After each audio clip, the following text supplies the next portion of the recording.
Hello बच्चों, let's read this question. The question says the boiling point of solution of 5 gram sulfur in 100 gram CS2 is 0.5 degrees Celsius above pure solvent.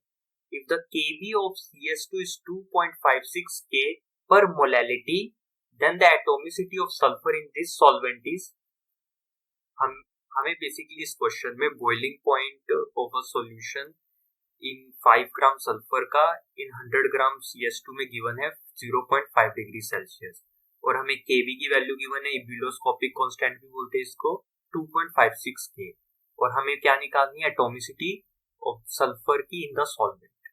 तो basically इस question में जो हमारा की concept used होगा, की concept इस क्वेश्चन में हमारा यूज्ड होगा एलिवेशन इन बॉइलिंग पॉइंट। अब basically elevation in boiling point क्या होता है, इसकी डेफिनेशन, इसको डिनोट किससे करते हैं, आइए देखते हैं। एलिवेशन इन बॉइलिंग पॉइंट, तो एलिवेशन इन बॉइलिंग पॉइंट को हम डिफाइन कर सकते हैं द चेंज इन टेम्परेचर या the change in boiling point. Boiling point की बात हो रही है, the change in boiling point, BP से इसको रिप्रेजेंट करते हैं, boiling point of a solution, किस वजह से, due to addition of any another substance, due to addition, किसकी वजह से addition, due to addition of any another substance, any another compound हो सकता है, सब्सटेंस कुछ भी, उससे हमारा चेंज इन बॉइलिंग पॉइंट आता है। Any another compound is known as elevation in boiling point. इसको अब हम डिनोट किससे करते हैं वो भी देखते हैं, also known as elevation in boiling point. इसको हम डिनोट करते हैं डेल्टा टीबी से। It is denoted by term C delta Tb, it is denoted by term delta Tb. और डेल्टा टीबी हमारा किसके इक्वल होता है, डेल्टा टीबी हमारे है equal to i into Kb into m molality. I हम जानते हैं क्या होता है, आई होता है हमारा want of factor, I hear is want of factor, और के भी हमारा मोलैलिटी कांस्टेंट, मोलैलिटी कांस्टेंट, और am here is molality.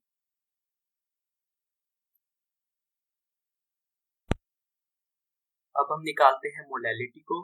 Molality हम कैसे डिराइव करेंगे, मोलैलिटी एम, मोलैलिटी का जो हम पहले सिंबल लिखते हैं, मोलैलिटी एम किसके इक्वल होती है, moles of solute divided by mass of solvent in KG, mass of solvent in kilogram. तो हमें कितना यहाँ पर मोल्स ऑफ सोल्यूट को हम कैसे निकालेंगे, मोल्स ऑफ सोल्यूट होता है हमारा किसके equal, given mass divided by molecular mass, given mass divided by molecular mass, ये होता है हमारा मोल्स ऑफ सोल्यूट निकालने का फॉर्मूला। गिवन मास हमें सल्फर का कितना है, 8 ग्राम, और हमें मोलिकुलर मास सल्फर का पता है 32 ग्राम पर मोल। और अगर हम बात करें mass of solvent in KG, mass of solvent in kilogram, kilogram में इसको हम कन्वर्ट करने के लिए हमें कितना मास गिवन है, 100 ग्राम CS2 का, question 100 gram CS2 into kilogram 1 kg divided by 1000 ग्राम, यहाँ से हमारा आ जाएगा 0.1 kg।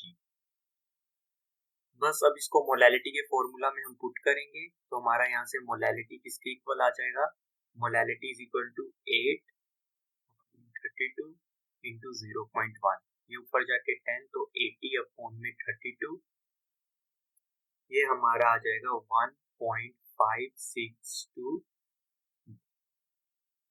तो अगर हम बात करें यहाँ से हमारी मोलैलिटी एम आ गई, इस मोलैलिटी को हम अपने एक्सप्रेशन में पुट कर सकते हैं। हमारा एक्सप्रेशन क्या आया था, एलिवेशन इन बॉइलिंग पॉइंट का डेल्टा टीबी किसके इक्वल था, I want of factor into Kb molal constant into m molality. Molality हमने निकाल ली, Kb हमें गिवन है, डेल्टा Tb हमारा चेंज भी हमें 0.5 डिग्री सेल्सियस गिवन है। यहाँ से हम अपना I निकाल सकते हैं, तो यहाँ से हम अपना I निकाल सकते हैं। तो I इज इक्वल टू किसके इक्वल होगा, यहाँ से हमारा I होगा delta Tb divided by change in boiling point divided by ebullioscopic constant into molality. अब जस्ट इनकी हम वैल्यू पुट कर सकते हैं, तो यहाँ से हमारा आ जाएगा 0.5 अपॉन 2.56 हमारे Kb की वैल्यू जो गिवन है इनटू 1.5625। ये सॉल्व करके आया 0.5 बाय 40 0.554। अब हम इसको सॉल्व करेंगे तो यहाँ से आ जाएगा 1/8। हम जानते हैं हमारा I किसके इक्वल होता है, n ऑब्जर्व्ड, जो हमारी ऑब्जर्वेशन से value I divided by n theoretical. ये हमारे वांट ऑफ फैक्टर की डेफिनेशन है। इसको हम इसके इक्वेट करेंगे तो हमारा यहाँ से n थ्योरेटिकल 8 आ जाएगा। तो हम यहाँ से डिफाइन कर सकते जो हमारी एटॉमिसिटी है वो कितनी आ गई, 8। तो 8 एटम्स किसके, सल्फर के, 8 एटम्स ऑफ सल्फर एसोसिएट किससे करते हैं, 8 atoms of sulphur associate to form acid molecule, associate to form S8 molecule. So hence हमारे यहाँ से एटॉमिसिटी ऑफ सल्फर आ गई 8s मॉलिक्यूल एसिड को एटॉमिसिटी एसोसिएट करते हैं। Hence proved. Hope you understand it well. Best of luck.